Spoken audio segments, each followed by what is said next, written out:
Bom dia, boa tarde, boa noite. Independente do horário que você vai estar vendo esse vídeo, queria lhe informar que nós somos acadêmicos do curso de Direito da Faculdade Unisuma, do quinto período noturno. Nós estamos desenvolvendo uma atividade extensionista cuja temática é métodos alternativos para a solução de conflitos nas relações consumeristas. Essas relações consumeristas que nos acompanham cotidianamente, seja na compra de uma balinha, numa compra no supermercado ou até em uma compra grande. Tudo que você vai fazer hoje em dia basicamente está relacionado em uma atividade consumerista. As atividades consumeristas, ordinariamente, estão trazendo vários transtornos decorrentes das falhas de prestação de serviço, nos vícios nos produtos, até mesmo nos defeitos. E como forma de enxugar a demanda de processos no judiciário, o novo Código de Processo Civil de 2015 implementou no seu artigo 3º a possibilidade da justiça multiportas, ou seja, há outras possibilidades da resolução de conflito, além da mais conhecida, que é a provocação do Poder Judiciário. Temos 4 principais que a gente gostaria de citar, que a primeira é a arbitragem. A arbitragem, assim como a gente já conhece mais familiarizadamente, no futebol, que existe o árbitro, ele que decide quem vai sofrer uma falta, quem vai fazer um gol, ele que controla a partida. O árbitro, na relação consumerista, a qual tem uma parte contra outra parte, ele vai decidir como melhor for para o prosseguimento da demanda. O conselho arbitral, ele tem a mesma força de uma decisão judicial, assim como a gente conhece no procedimento comum. Ou seja, após decidido pelo conselho de arbitragem, já a decisão não pode ser revogada. Temos também a mediação e a conciliação, que são bem semelhantes. A mediação e conciliação é quando o mediador, que é uma pessoa externa à relação, ele vai, de certa maneira, contornando a situação até que cheguem em um acordo. Essa também é uma forma bem utilizada, até mesmo no procedimento comum, ou seja, para que na mediação, na fase de mediação, já possa ser sanado o conflito. Temos também as ODRs, que são as resoluções online, que elas também são formas de resolução de conflito online, a qual você pode entrar no consumidor.gov, alguns canais na forma mesmo virtual, em sites, para tentar solucionar esse conflito.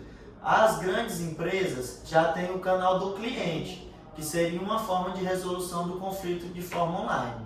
Esse canal do cliente, você coloca lá suas dúvidas, coloca as formas com que você quer resolver aquela situação.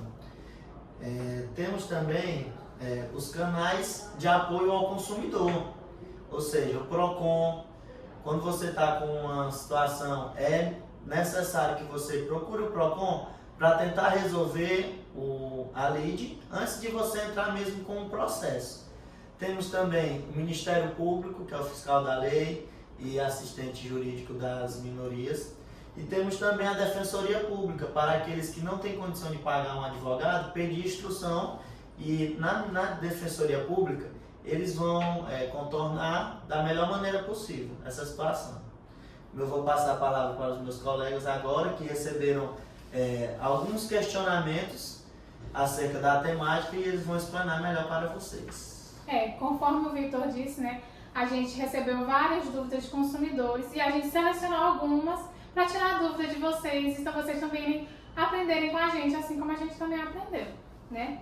E aí uma primeira dúvida que foi observada, né, dentre as muitas que surgiram, é que quais são os órgãos na nossa cidade, né, em Imperatriz, que podem ajudar a gente a resolver os conflitos derivados da relação consumerista, né?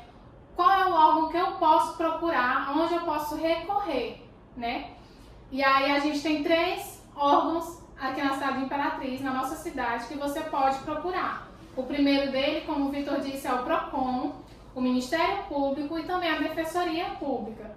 São esses 3 lugares que você pode recorrer, né?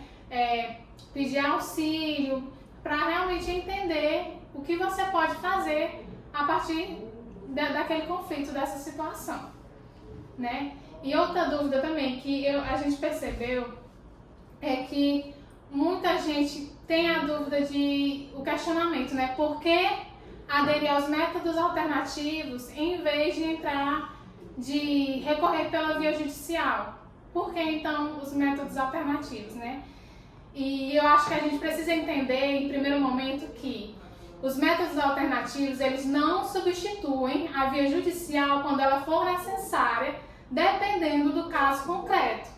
Se for observado e há possibilidade desse caso concreto for resolvido por métodos alternativos, então é melhor que seja assim, né, por métodos alternativos. Por isso que a gente fala, depende muito do caso concreto. Mas se admitir essa possibilidade, dependendo da sua situação, né, dependendo do caso, então é melhor que você opte pelos métodos alternativos, né? E o que eles trazem também é que os métodos alternativos, eles evitam uma judicialização exacerbada, né? Um acúmulo, um acúmulo realmente sobre o judiciário, porque todo mundo sabe que o judiciário no Brasil, ele realmente é uma máquina que já está desgastada, né? E esses métodos alternativos são caminhos, né, complementares para que o judiciário ele seja desbloqueado realmente, né? Então, os métodos alternativos, eles fazem com que isso não aconteça, evita isso, né? Evita também os gastos públicos e economia também de gastos privados, né? Do dinheiro privado, tanto do dinheiro público, e também de estresse adicional que uma pessoa pode ter. Então, consequentemente também com isso, os métodos alternativos, eles vão lhe dar uma resolução, um resultado, né? Uma solução mais ágil, grande parte das vezes, do que pelo judiciário. Então, se você puder optar, é por isso que a gente diz que os métodos alternativos, quando admitidos à situação, é melhor que eles sejam preferidos realmente, né? E aí tinha outra dúvida também que a gente percebeu, que é a terceira, que é sobre um caso prático, né? Casos que a pessoa compra um item, principalmente eletrônico, e a pessoa comprou hoje, né? E no outro dia o sujeito percebe que aquele item, aquele produto já não está funcionando. E como é que o consumidor deve agir assim, então? Em primeiro momento, o que a gente recomenda é que você entre em contato, assim que você perceber o defeito, o não funcionamento desse produto, desse item, é que você entre em contato com a loja de quem você comprou ou do fabricante. Porque muitas dessas lojas, né, hoje em dia, elas têm uma política de devolução ou de troca caso o item ou o produto deixe de funcionar, né? E aí, o que vai acontecer? Tanto a loja como o fabricante tem um prazo de 30 dias para solucionar esse problema. Então, dependendo do seu caso, ou ele vai devolver um item novo, né? Ou há casos também que eles talvez ofereçam a possibilidade de conserto, né? E aí é isso que você deve fazer, procurar a assistência da loja e do fabricante, porque é uma solidariedade, né, dos dois, a responsabilidade é dos dois. Dando continuidade ao que os nossos colegas apresentaram, em relação às questões, às perguntas práticas, nós podemos destacar um outro questionamento que teve bastante repercussão, que é o seguinte: você comprou um aparelho eletrônico ou um liquidificador, por exemplo, e esse liquidificador apresentou um defeito e dentro do prazo de 1 ano. O que deve ser feito? Exemplo, fui até uma loja, comprei um liquidificador e ele apresentou, dentro do prazo de um ano, apresentou um defeito. Eu devo procurar, se não foi um mau uso da minha parte, você como enquanto consumidor, você deve procurar meios, primeiramente buscar a loja que você comprou, a quem forneceu aquele produto, para que ele faça a troca. Isso é um direito do consumidor. Caso a empresa se recuse a fazer isso, você deve procurar o PROCON para que ele possa levar essa demanda de uma forma como uma medida alternativa. Esse é o primeiro ponto.